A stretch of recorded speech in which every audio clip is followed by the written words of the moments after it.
Hello, everyone. I'm James Milan. Welcome to this DPCD update. I am speaking with the director of our Department of Planning and Community Development, Jennifer Raitt. Hello, Jenny. Hello, so nice to see you. So nice to see you too. Mid-January, and here we are cruising along. Just a quick update, I think, this week, but wanted to start by just kind of following up on a couple of things we talked about a couple of weeks ago in our first of our 2022 updates. So can you just bring us up to date on what is going on with both the ARPA funding that you had mentioned at that time, and also I know that there's a meeting that you want to remind folks about. So go ahead. All right, thank you. So the ARPA funding, we received a fairly significant number of applications from the business community. And the business community, as you recall or may recall, includes nonprofit organizations as well as home-based businesses. So it's a little bit broader than the last couple of rounds of funding that we had and we're providing to the community for small businesses. This is being funded by the American Rescue Plan Act. And we've received all the applications. We are sorting through them here internally in our department and will be issuing some decisions over the next few weeks and anticipate that we may need to get some additional information from some of the applicants, and there may be some additional follow-up essentially. But I wanted to give an update because we've had such an outpouring of interest in both the program and clearly the demand and the need for the funding. And we are very sensitive to how important this funding is. And we're trying to work as quickly as possible internally in order to make some decisions and get the funding out as soon as we can. Yeah, this is exactly what the ARPA funding is meant to do, right? It begins with decisions made in Congress in Washington, and then this is the work that's being done on the ground, all across the country, and it is, again, specifically what it was intended to do. So I'm sure that you're feeling like, as the front line here, that you just want to do it right, but you want to do it as expeditiously as possible, I would think. Of course, and I'm certain that my own feelings about the time it will take to administer the program does not eclipse in any way the demand and need for a small business owner to receive these funds in order to be able to survive in this current time. So very sensitive to that issue, and we are, as I said, really just trying to be as thorough as possible in our decision making before we get back to anybody. Great. And you had mentioned also in our last update, upcoming meeting that was a ways away at that point, but is not any longer. Not any longer, no. On the 26th of this month, we are hosting a forum that is in relationship to the study that we are doing that is to connect the Minuteman Bikeway to the Mystic River Path. This work is being funded by an $80,000 Mass Trails grant that the department received in order to basically do a feasibility study that would focus on improvements to existing trails and basically construction of a new trail potentially.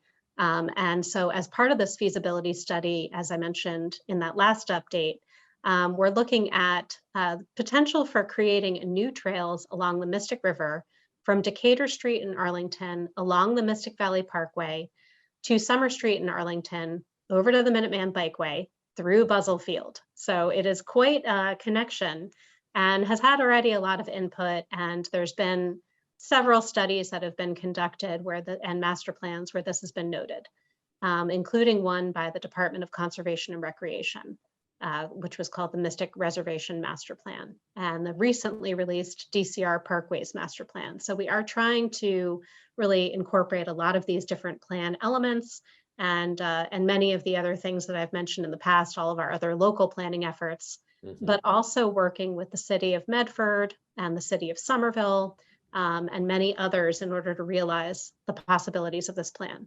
It is, of course, just a feasibility study. So the point of the meeting is to share the results of where we're at with the study, have sort of this is a Zoom meeting, of course, so there will be this sort of virtual whiteboard where people can populate the board with new ideas and suggestions.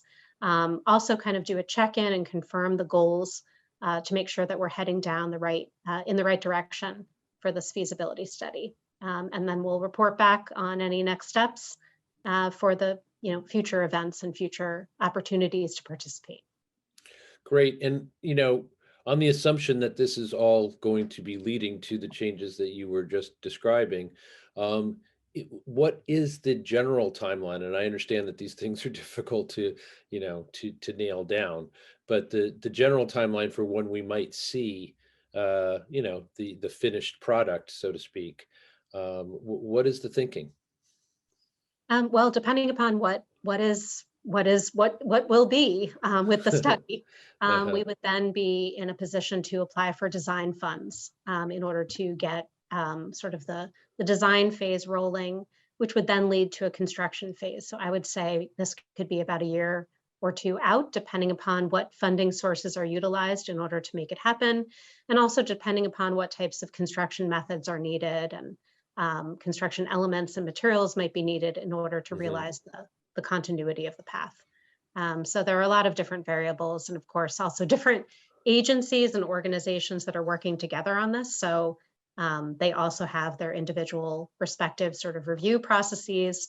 All of that would be factored into the next steps moving forward. But the first part of the process, being the feasibility study, will help to position us to know what we're going to do with the design phase of the project.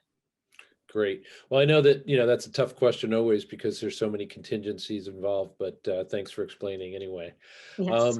So last thing on our agenda to talk about today is the fact that the community development block grants will be on the select board's agenda at this next meeting, I believe. Is that right?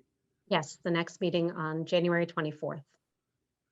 And so just talk to us a little bit about that.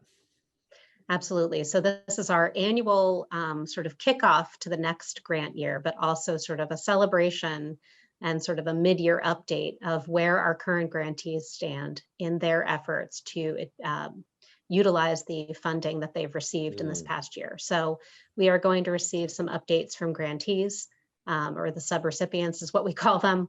And they're going to tell us about great community programs that have been utilizing community development block grant funds for the past year. And particularly during the pandemic, I think we'll hear some really interesting ways that our grantees have been utilizing the funds. And then we'll, of course, hear about some of the new applications. And actually this year, Mallory Sullivan is the Community Development Block Grant Administrator.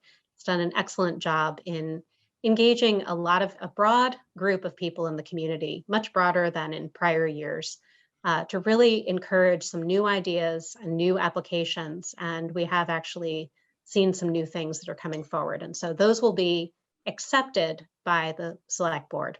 And then the next step will be a subcommittee will meet to review those applications and report back to the select board with some recommendations for funding in the new fiscal year.